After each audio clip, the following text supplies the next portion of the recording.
Oke, balik lagi di channel saya. Assalamualaikum warahmatullahi wabarakatuh. Nah, kali ini sesuai judul, saya mau bereksperimen. Kan banyak kasus ya, STB-nya itu panas ya. Jadi gimana cara mendinginkannya? Saya mau bereksperimen ya. Sudah banyak tutorial, tapi yang mana yang paling worth it ya, yang paling pas gitu loh. Nah, jadi saya mau bereksperimen menambah kipas tambahan di casing STB ini ya. Jadi di sini ada versi 5 volt ya. Nah, ini versi 5 volt. Oke, kelihatan nggak ya? Ini versi 5 volt. Oke, DC 5 volt ya.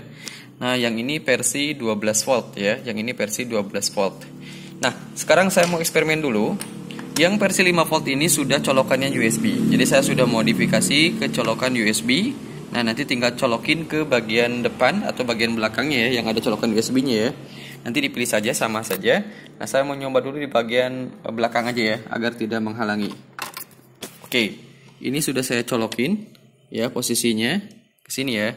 Nah, kipasnya mati nih, karena STB-nya masih dalam kondisi standby. Saya nyalakan dulu, lihat kipasnya nyala apa enggak ya. Oke, nanti link pembelian kipas ini saya taruh di deskripsi. Cuman saya sekarang mau bandingkan dulu. Nah, pas ditekan dia muter. Nah, jadi simpan, jadi angin kemana sih? Anginnya ke sini. Nah, seperti ini.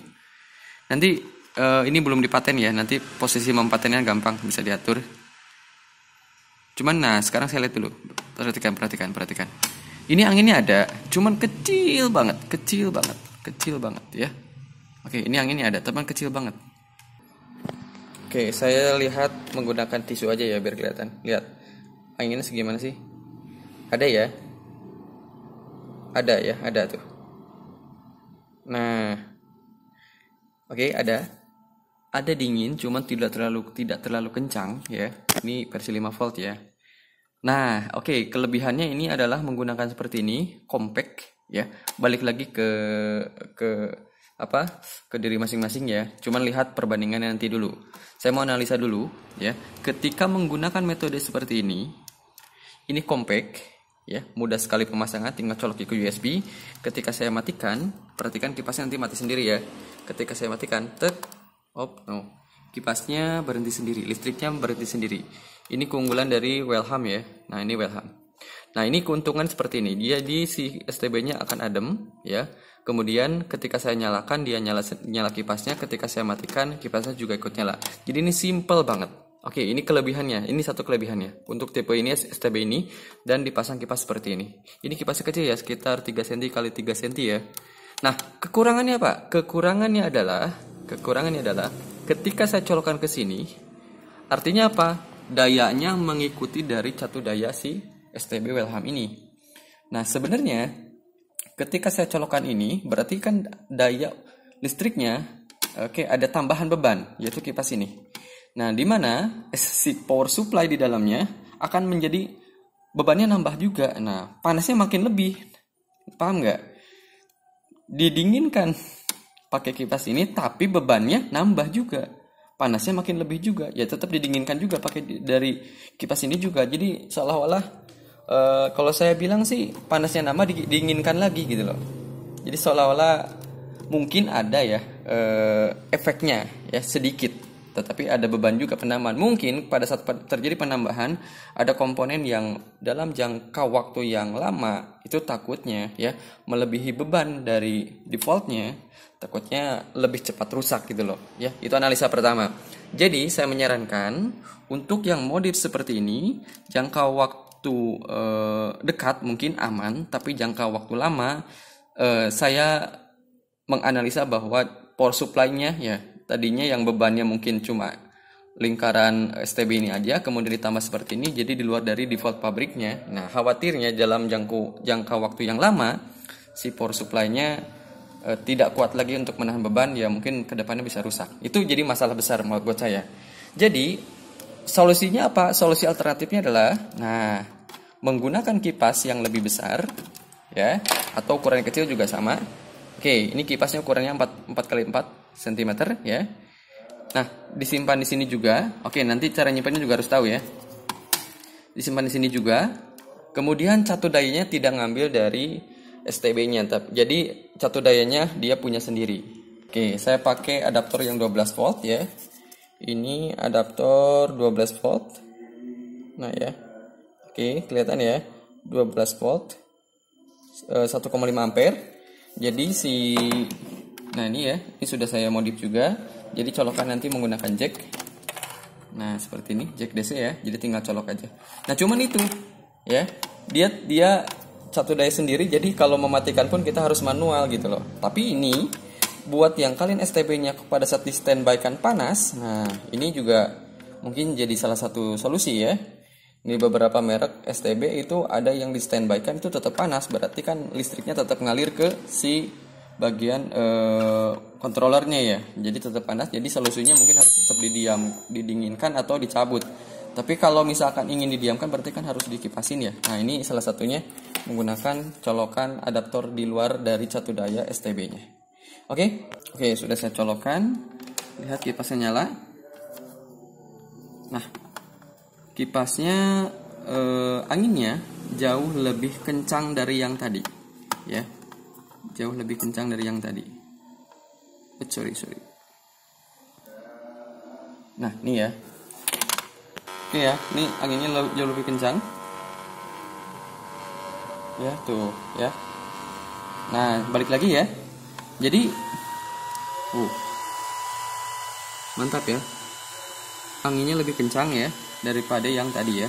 Yang tadi cuma 5 volt, yang ini 12 volt, jelas jauh lebih besar yang 12 volt. Balik lagi ke kalian ya.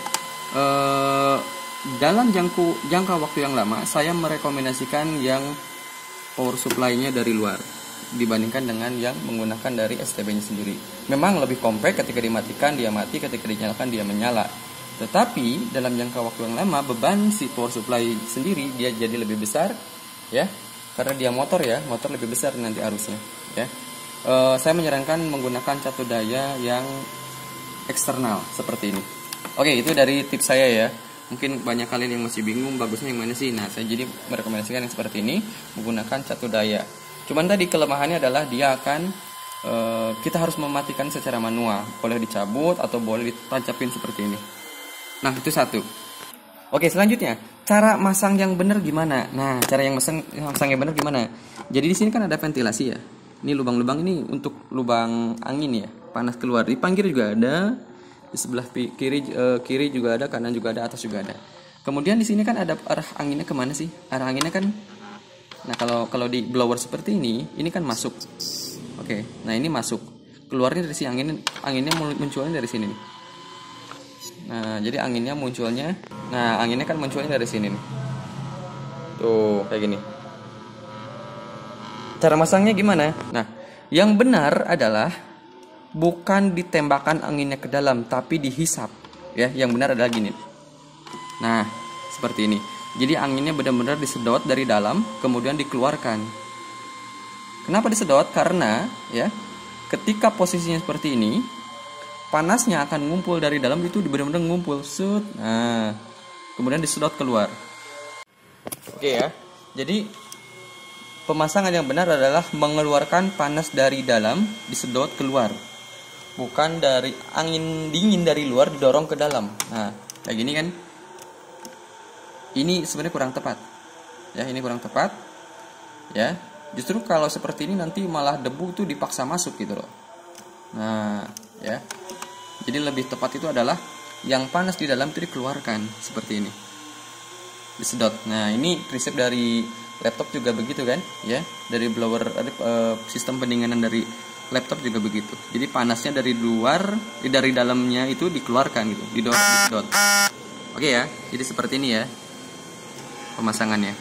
Nah, nanti ini boleh dibaut, boleh pakai magnet ya. Kalau saya sih prefer menggunakan magnet. Oke ya. Jadi yang tepat adalah menghisap udara panas di dalam, kemudian disedot keluar. Nah, ya. Jadi bukan seperti ini. Kalau ini kan dipaksa udara dari luar masuk ke dalam. Nah, ini kurang tepat. Yang tepat itu adalah panasnya di dalam disedot, kemudian dia keluarkan.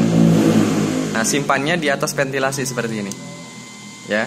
Jadi nanti udara yang masuk dari sini, samping masuk, kiri juga masuk gitu ya. Kemudian disedot, dikeluarin.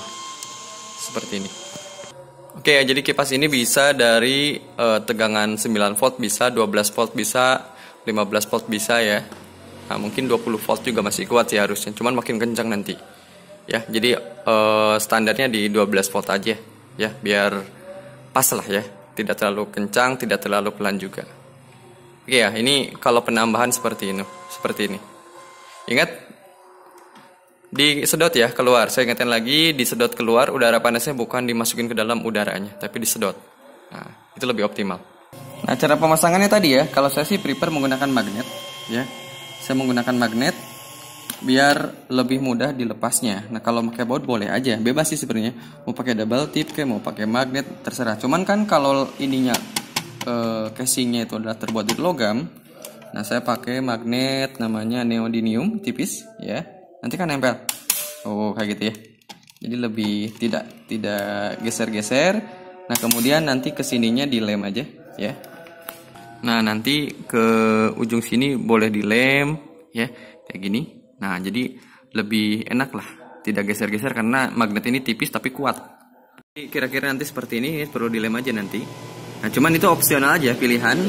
Mau dipaten boleh, pakai double tip boleh, pakai di baut boleh, pakai magnet seperti ini juga salah satu caranya ya, agar mudah bongkar pasang. Nah, ini caranya kayak gitu ya. Oke, itu adalah salah satu cara menambah kipas ya. Silahkan komentar ya di bawah di kolom komentar. Menurut kalian memang paling worth it yang mana? Yang versi 5 volt colok ke USB atau versi 12 volt pakai adaptor eksternal? Oke, silakan komentar di bawah. Nanti link pembeliannya saya taruh di deskripsi aja.